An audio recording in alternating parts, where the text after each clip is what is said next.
વિચારો, તમે તમારા છોકરાઓને સ્કૂલ મોકલો છો, એ જગ્યા એક સેફ જગ્યા છે એવું માનીને, પણ ત્યાં કોઈ ટ્રેજિક ઇન્સિડન્ટ થઈ જાય તો આવી સિચ્યુએશનમાં એઝ ગાર્ડિયન્સ તમારી પાસે શું રાઇટ્સ અવેલેબલ છે?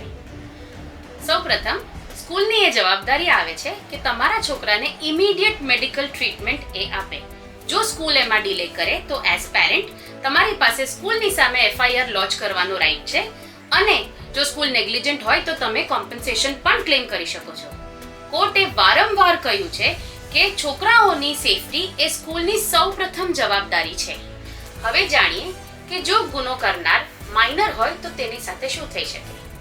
ગુનો કરનાર માઇનર હોય તો તેનો ગુનો જુવેનાઇલ જસ્ટિસ એક્ટની નીચે નોંધવામાં આવે છે.